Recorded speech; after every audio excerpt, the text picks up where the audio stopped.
I think as sales leaders, we have a responsibility to think about how we change sort of the reputation, but also the DNA of this profession, right? We cannot continue to do what we've always done and expect a different result. I do think that if we truly think that our best and brightest should know about sales, should be recruited into sales, then we have to think about how do we identify that talent, how do we recruit that talent, and how do we bring them into a role that can then be set up for success. I think if we do those things and we start to, again, systematically identify the type of talent that will introduce new energy and new DNA into this profession, I think collectively we can start to have a far sort of wider pool of talent that we ourselves can pull into, which is more representative of our customer base, by the way, because our customers don't all look the same. So, why aren't we pushing for our sales talent to also reflect that? I'm Devin Reed. And I'm Sheena Badani. And you're watching Reveal, the Revenue Intelligence podcast powered by Gong. Keep watching here to see the full interview. Or if you like to listen to podcasts on the go, check out the links in the description below. And if you like what you hear, subscribe on YouTube, Apple Podcasts, or Spotify, or all of them. Why not? And while you're there, make sure to leave us a 5-star review. We personally read every single one, and I think I speak for both of us when I say they mean the world to us. Could not agree more, Devin. Now, without further ado, here's the episode you've been waiting for. Hello, everybody, and welcome to Reveal, the Revenue Intelligence Podcast. I'm Danny Wasserman coming to you today with an exceptionally exciting guest who's joining us as the Chief Revenue Officer of InfluxData, Arwa Kaddoura. Wow, it is a pleasure to have you on Reveal. For the purposes of today, we're super excited on the heels of you publishing that unbelievable article in TechCrunch talking about perhaps the stigma or the reputation that sales bring with it, that connotation that perhaps we want to jettison. Love to hear your thoughts, but before I keep talking too much, Arwa, please tell us, what's the deal today? How you feeling? You jazzed? You fired up? Hi, Danny. It's so good to be with you. Yeah, no, very jazzed to be here. I wrote the article specifically to almost selfishly want to get my story out to women and underrepresented minorities who I was just sort of sick and tired of getting the same profile of applicants being sent my way by what I considered a very talented recruiting team on my side. And so I thought, you know what, I'm going to do my part. And I wrote the article mainly because I felt like I was telling the same story to many women in my own network. And I just put it on paper and shared it with TechCrunch. And here we are. Well, thank you for just doing a noble job at trying to buck what is, I think, a reputation in this profession that all of us would like to overhaul, because we do all celebrate the values of bringing in diverse backgrounds, and diversity obviously takes on a host of different dimensions.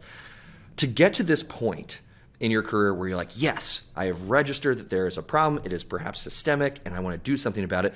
Can you give us just kind of the backstory on how you even got to sales in the first place? Because from the apex at which you sit as the Chief Revenue Officer over at InfluxData, you now have, I think, a newfound perspective on this challenge that sales has. But you didn't start as the Chief Revenue Officer, so maybe indulge us a bit. No, Give us I didn't even start in sales at all, because I think I probably shared a lot of the preconceived notions that many people still have today, in which, you go to college, right? And there are certain sort of marquee professions that many of us have heard of that have really good reputations, right? Like, you can go be a doctor, make your parents very proud. You can go become a lawyer. Computer science, right, became a newer one, I think, in the past 20 years, where all of a sudden it was like, oh, here's a new field, right? Go after technology. But we thought of it more from a computer engineering perspective. And again, I graduated in the year 2000. The big sort of high-paying profession of the day was investment banking, right? And so as any good immigrant student, I went to college. I got what I thought the most technical degree that I could possibly get, which for me was finance. And I thought I was going to be down a path of, iBanking or investment portfolio management, et cetera. I stumbled into accounting and finance because, again, I was analytically inclined. I was mathematically inclined. I had no problems looking at giant spreadsheets of data. And as I moved through my career, I sort of went from revenue accounting, operations, revenue operations, and then I became the right hand of, a few VPs of sales.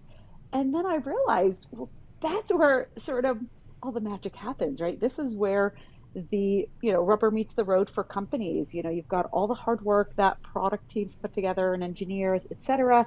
You've got all the support functions that are obviously trying to manage the, financial health, the, the teams, the hiring, the benefits, et cetera. But then you really have the sales and marketing teams that are sitting out there, especially sales teams on the front lines, really trying to convert what you would consider product and product market fit into go to market fit and into real dollars and cents. And I became super sort of enthralled by the mission of how do you build highly repeatable, growing sales models, right? Up until that point, I think I personally saw sales as a black box. The people who I thought were really great at sales, I just thought were very charismatic, very eloquent, highly networked people who, I just didn't know how to reproduce that. And so, again, for me, I never considered a career in sales because we never even talked about it in college. I didn't come from a family of sales executives or tech sales people. So it was really just a giant black box for me, and not anything that I ever thought I would entertain or be successful in. It's funny to hear you describe it as a black box. I don't think you're alone. And certainly when I graduated as well, there was a narrow set of what were not just desirable but acceptable professions, and sales did not make that list. And Daniel Pink, New York Times bestselling author, was on Reveal a little while ago, and he talked about how we are committing what he called, I love this, academic malpractice by not educating students in undergrad with not only what constitutes sales, but then personal finance as well. And I'm just curious to hear your 2 cents. When you hear that notion of academic malpractice, what would that have done to have perhaps changed your trajectory had we demystified what goes into this black box that is sales? 100%. I couldn't agree with his sentiment more, to almost call it academic malpractice, in that we are taking one of the highest earning potential career paths and almost not only not talking about it, but as a result of omitting it, right, from sort of academic and learning institutions that we call higher education, almost making it seem like it's not worthy, right? And or those are not skill sets that you could acquire via, proper training and sort of having that be part of your coursework. So we do two things there. A, we don't, well, actually, we do three things. A, we don't educate people on what it is. B, we don't provide them an opportunity to learn or train on any of the skill sets required. And then three, I think we create a huge misperception, right? That either it's, just not high quality enough that it's worth sort of higher education, or that it's one of those, again, highly ego-driven kind of professions, which I've certainly come to understand now, much later in my career, is not what it takes to be successful. So I think Daniel Pink was certainly onto something, and there's just so much science behind it that you'd be shocked about. Why aren't we going out there and really trying to be proactive in training people to become highly successful sort of sales account executives? And there are multiple levels to the profession, right? It's not just one role, it's not just one function. There are many functions. Again, the highest impact functions for a lot of companies, if you think about what monetization typically means. So thinking about the word you used, science, and how, surgically specific we can now get, whether it's in our sales process, our deal management, pipeline visibility, and the evolution that sales has undergone largely on the heels of technological integrations that historically weren't there. I'd love to hear your observations now that we're adding legitimacy to the profession. And you think back to perhaps this outdated perception, this is an old boys club, it's a locker room, you need to be this braggadocious, over-the-top extroverted person. Well, perhaps it did take that without the introduction or inclusion of technology. And yet now, think about the number of solutions that sit within your team's tech stack that now all of a sudden open the doors to, as you've described in the article, Are you vigilant? Are you disciplined? Are you detailed organized? Are you process oriented? All these other qualities that do not simply fit within to that singular prototypical persona of the proverbial old white male, and that we don't want that anymore. Can you talk a little bit about what technology has done to liberate the spectrum of personas and people types that would be wildly successful at sales if we could only debunk this reputation problem? Yeah, and technology, I think, has played two roles, right? I think technology in terms of just the new go-to-markets and the products that they represent, right? So I'm in tech sales, and so selling what I would consider SaaS and growingly cloud native products is now very, very different than the days when you sold large infrastructure or even large, kind of call it one-time software and maintenance type contracts, right? So there's been a massive revolution in the products, right, that we sell. And then there's just a giant shift in how you sell those products. It used to be, look, Oracle was the big, sort of gorilla in Silicon Valley. And Yeah. there was no such thing as you would go and download a free version of Oracle and, try it out. And yeah, if you wanted to use Oracle ERP, it was your CFO, being wined and dined by maybe some Oracle, high flying account exec with, a Rolex, et cetera. And it was a very long sales cycle, and it was bet that you were making for about 5 to 7 years, and it was, a pretty significant investment in your company resources, et cetera. Sales cycles have changed because we've introduced the concept of PLG, and you guys have had other podcasts, right, where you talk about product-led growth and what that means. Well, product-led growth is definitely here. The question is, how do you absorb it into your organization? Most buyers today expect to be able to, sample your technology, use your technology, validate your technology, read about your technology before they speak to a single person that works in your company, right? And so it's definitely been transformed from a technology perspective, both in what the products are today, which you can now buy them in much, much smaller pieces, how you go to market, which now it's got to be sort of self-paced and highly accessible, very little friction for your buyer and or user. And then the third shift is also the amount of technology that we have to sort of measure the lead to revenue process, right? With SaaS and with cloud also means that you have a lot of metrics that can be captured to show you, as a sales leader and as the sort of broader sales management team, here's how many leads I get. This is how they interact with my product. This is how many people are, accessing my documentation. Here are the people that are using my product versus abandoning my product. These are my tower users, right? I now can be a lot more prescriptive in how I serve content to my audiences. And I could also be far more prescriptive in how I apply my sales resources in a way that doesn't annoy the buyer, right? The key is to provide value based on where they are. And so you start to formulate all of these sort of automated processes that say, I think this person is running into trouble, maybe offer them technical support, or maybe offer them the ability to speak with a solution architect, right? Or point them to your documentation or to your community, maybe user groups where, they can talk to other fellow users, right? So we're having to invest in a lot more sort of meet your customer where they're at versus threaded, it just goes customer AE. AE is the ultimate gatekeeper, and then they get to decide whether they want to invest in that account or not, right? So a lot more of a democratized bottoms up sales motion, which has been driven by technology, both in what we sell and then how we sell it, and the tools that we use to support that sales motion. So in all of the steps you've enumerated to describe the 21st century sales cycle, this bottoms-up approach, to be successful at anything that you just described is not predicated on you having a killer golf game or knowing which Cabernet to pair with that red meat at an overpriced steakhouse, which is so refreshing.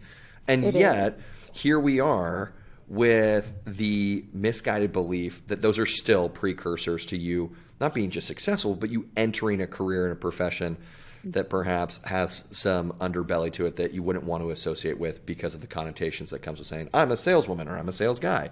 So how do you specifically at your company get the word out in your talent pipeline, in your recruiting process, so that you aren't, and I use this word deliberately, succumbing or resigning yourself to just going back to the low-hanging fruit of people that perhaps fit that more traditional mold?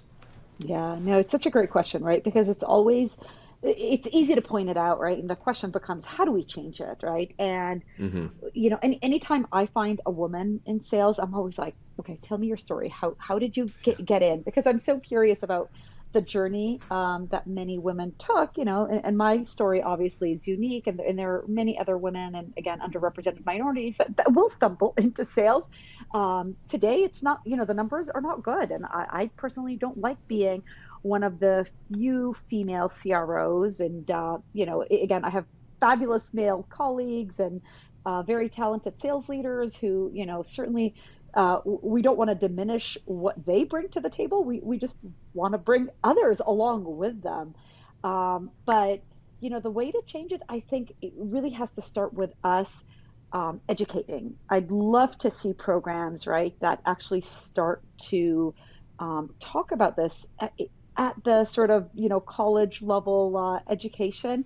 I have a daughter. I spend a lot of time talking to her. I certainly talk to her friends. I mean, I have a sister who is in the field of education, right? No mystery that education predominantly, women just somehow fall into that career path. It works for my sister personally because of, her kids and their schedule and proximity and summers. And look, there are wonderful professions out there.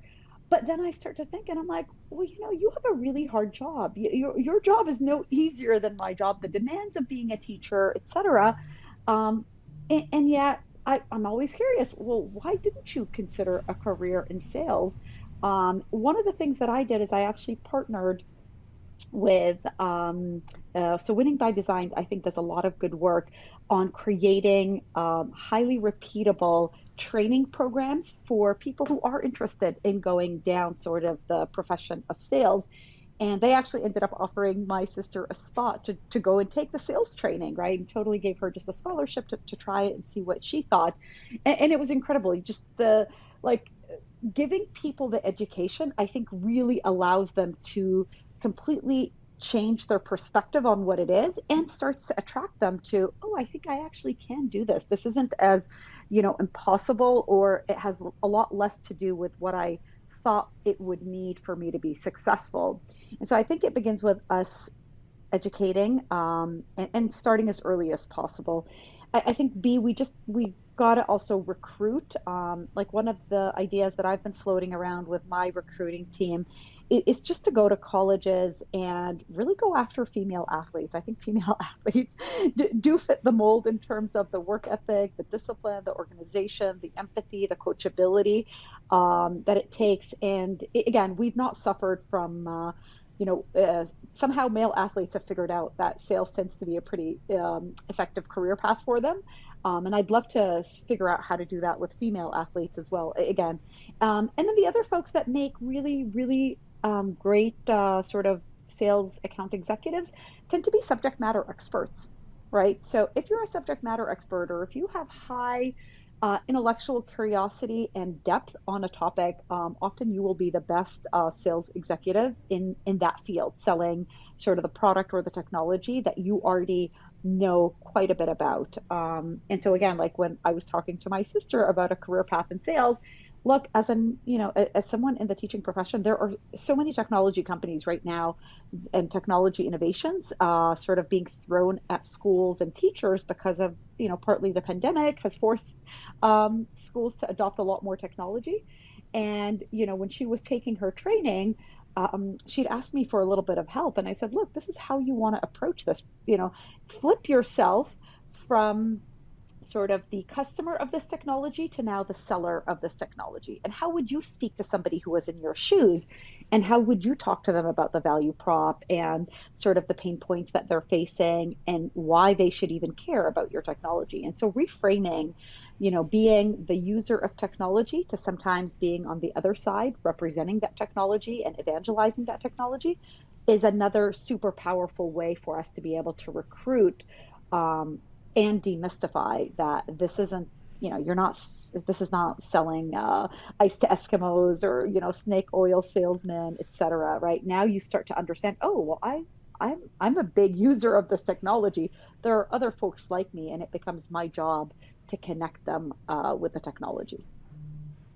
Well, I'm smiling on this side of the conversation because I think of you, Arwa, as a crusader, right? Here you are evangelizing and legitimizing a profession that maybe historically did not possess the complexity that it does now. But going back to what I heard Daniel Pink discuss on the podcast, when we see information parity take effect between sellers and buyers in our lifetimes due to the proliferation of information on the internet, all of a sudden the leverage that historically perhaps salespeople wielded over customers gave them the power to manipulate and then, to use your words, sell snake oil.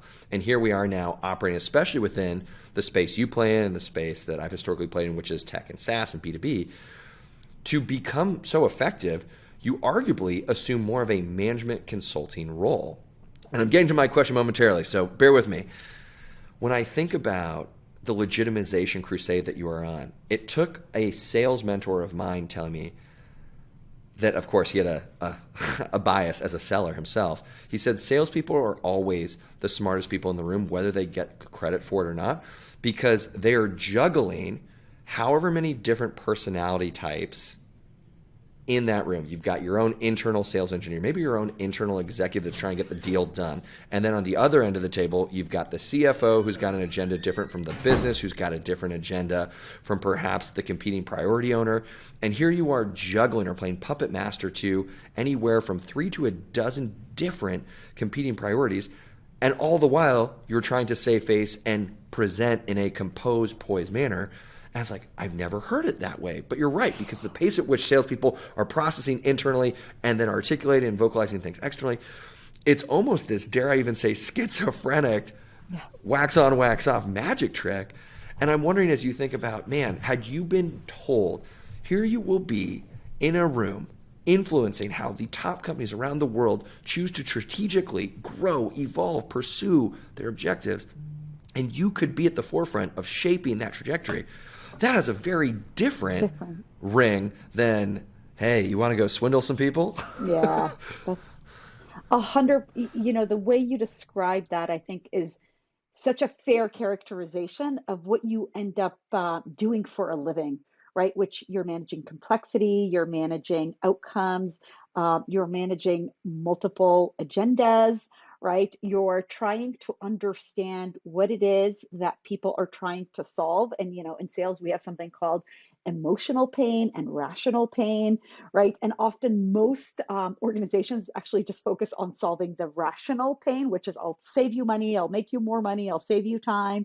And it's like, no, no, sometimes there's actually emotional pain associated with a buyer's journey. And if you can both give them the rational, but really touch on the emotional, which is, if people are having to stay up all night to do something and you can solve that for them, giving them back their nights, you are changing people's lives, right? And again, being able to help them navigate the complexity within their own organization, because they may be fighting for you, but they may be like, look, I've got budget issues here, and then I've got my legal team here, and then I've got my security team here, right? And so you're really helping them buy, right? And you're helping them through that buying process. And to your point, you're helping these companies make pretty massive investments. And you're the one trying to influence and stitch it all together, right? So you become, for me, the ultimate problem solver, right?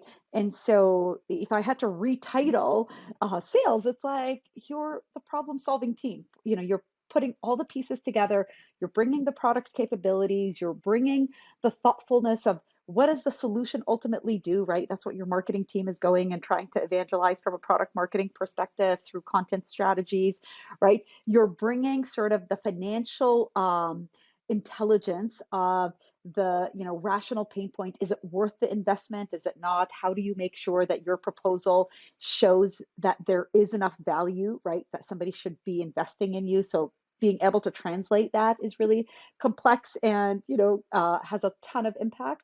And through it all, you're also trying to make sure that the technical validation is there and that your buyer is happy and that they're supported and that they're receiving the right resources from your organization.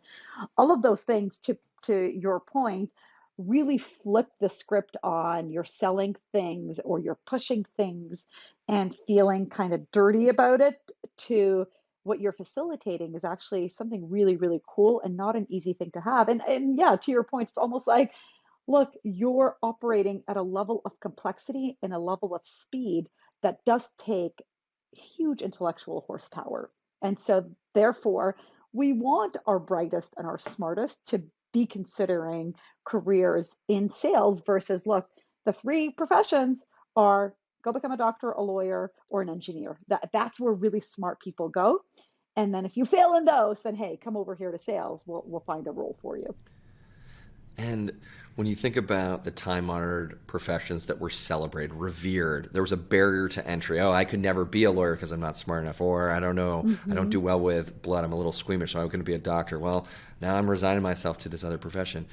When you talk about the reputation problem that sales has, and how do we overcome that roadblock, that hurdle, to introduce the best and brightest to break their preconceived notions about what sales historically has been.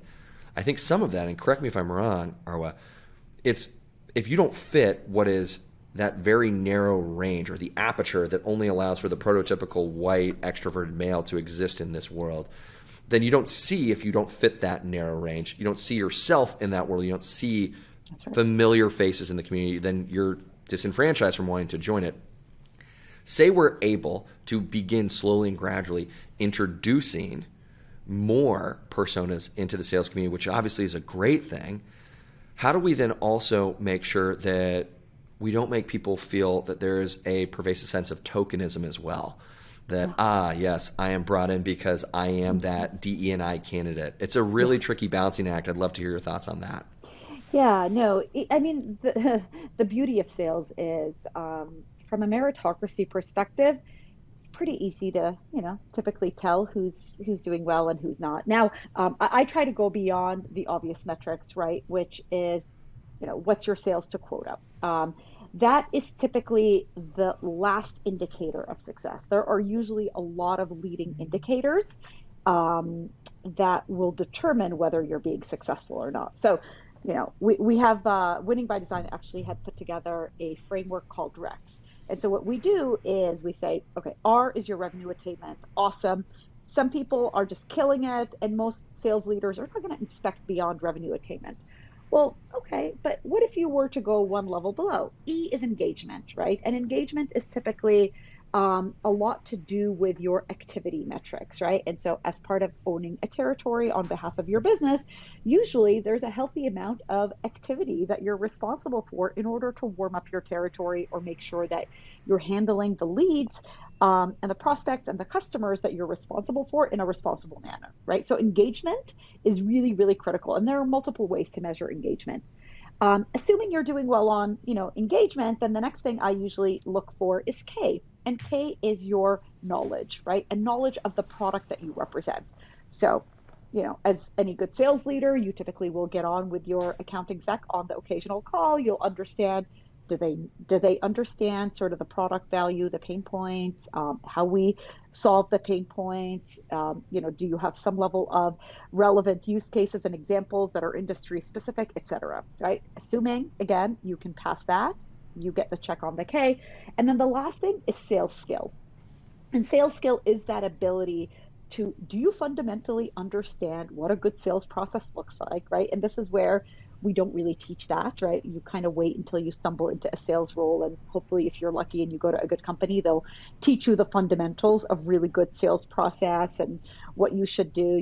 How do you prospect? How do you write a really effective email? How do you manage an agenda, next steps? How do you manage an evaluation? Like, a lot of these things don't get taught anywhere until you actually get a job, and then there's on the job type training. And so the combination of those things, I think, allows us, if we are to continue to take a scientific approach to this profession, tokenism is not only not needed, but the people who are going to succeed have very, very objective criteria in how they succeed. And so it becomes less about, hey, am I an underrepresented minority or female and I got this job? Well, if I can't do, if I can't engage my territory, if I don't have the product knowledge, if I don't have the necessary skills or go and acquire the necessary skills, I'm sorry, I don't care who you are. You don't belong in the profession. Or if you don't have the interest to go and sort of pursue those skills. Look, if you prefer to code or build product, or if you prefer to maybe be, a product marketing content person and you just prefer to write, then you absolutely should go do those things. But if you are interested and think, look, I like to work directly with customers. I'm, the type of person who is highly organized, highly empathetic, and I love the meritocracy of, if I do the right things and I go to a company with product market fit, then I can succeed, right? And I know how to ask for help. That's the other thing. I think a lot of us think that sales is a very lonely profession, and it is not. At its best, if you're in sales, everybody in the company actually wants to help you. And so I always tell people, you become the CEO of your territory. It would be the equivalent of if McDonald's was willing to give you a free franchise in your hometown, and they gave you a base salary and said, look, we'll just split the profits with you. Like, that's what happens in sales, right? Somebody gives you a base salary, they give you all the training, they give you the product, they give you the collateral, and then they say, we're going to give you a commission on top of that, right? And here's what we expect from an overall goal perspective.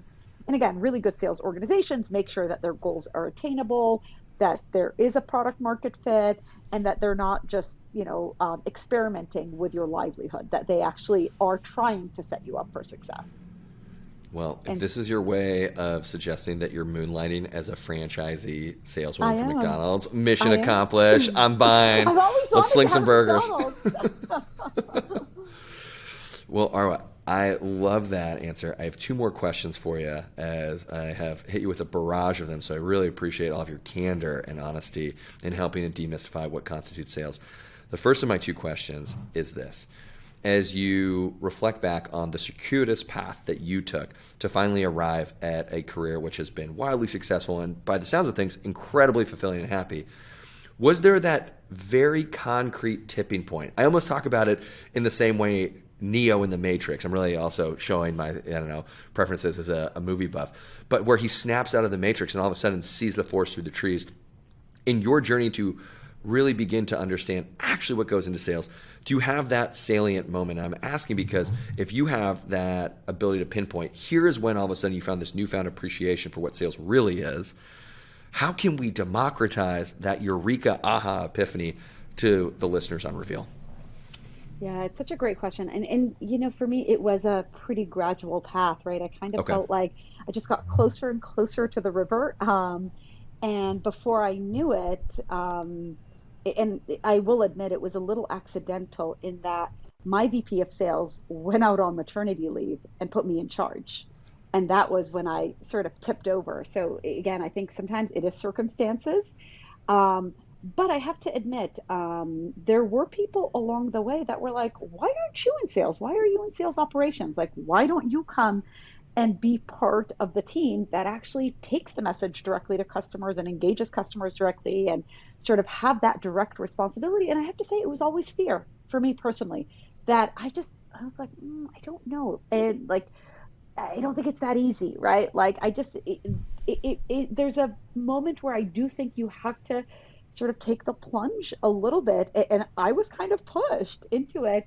And I'm so grateful and glad that, I had someone who gave me that opportunity. Just, and by the way, I had a lot of other fabulous colleagues around me that easily could have stepped in and maybe may have been more obvious choices. And so for me, it was someone actually taking a chance on me and saying, no, no, I think you can do this. And that was really what started it for me. But for me, I tried to stay in my comfort zone, and I'm happy to say that someone did have to push me.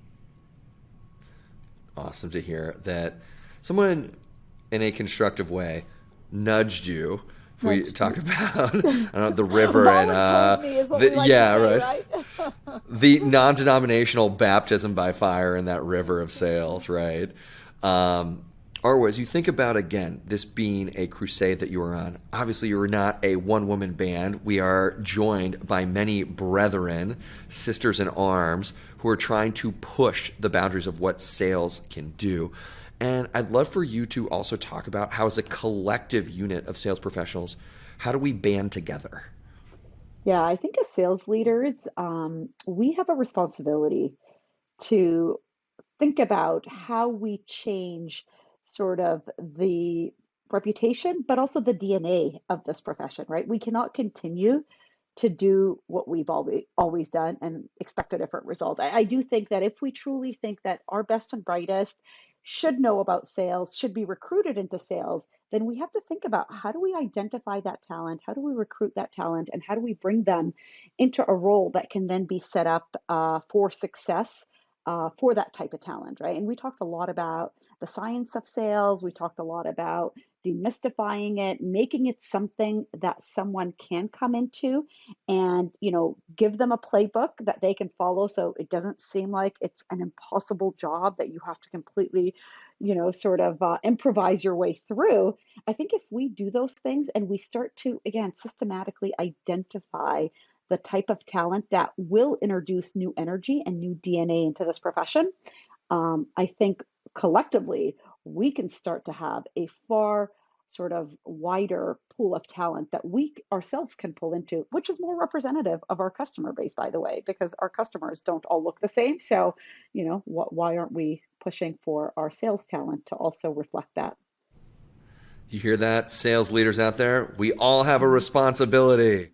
Well, the final question that, if you've listened to Reveal, that we ask all of the guests that come on is this. Arwa, if you could describe sales in one word, what would it be? Helping. Can you elaborate on that? Say more about Uh, helping. Yeah, I think you're the ultimate concierge for your customer base.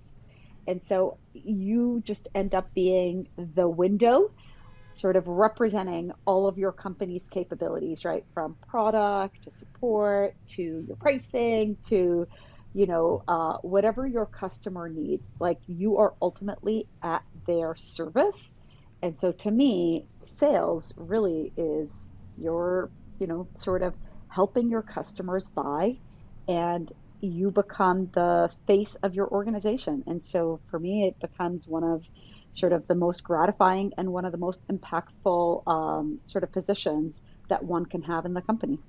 And, it is scary, right? Because you're out there. It's like, some people do prefer to stay behind the curtain, but what I want to make sure people understand is, the same way that, talent like actors and actresses often end up being highly shy, highly sort of introverted people. I think the same happens in sales, where your ability to sort of put yourself out there and want to be in a position to help a customer really has nothing to do with your ability to have a giant ego and just want people to listen to you. Well, hearing your word choice, helping, and I think about, as we've alluded to, the nobility of medicine. You're curing people, or the selflessness of being an educator, and here you are shaping minds of the youth of this world. It's so great to hear that sales is not precluded from falling within those ranks, because it is not nefarious. It is not in any way manipulative. You are, as you stated, the concierge to your customers. So what a nice way to sort of put a bow on all of this. Arwa, thank you for your crusade to help us revamp everyone's understanding of the perception of sales. I'm so grateful that we have you in our craft, in our profession. And again, just really enjoyed our conversation. Everyone, this is Arwa Kaddoura from InfluxData, the Chief Revenue Officer. Arwa, I really enjoyed the conversation. Thanks so much. Thanks, Danny. Good to be with you.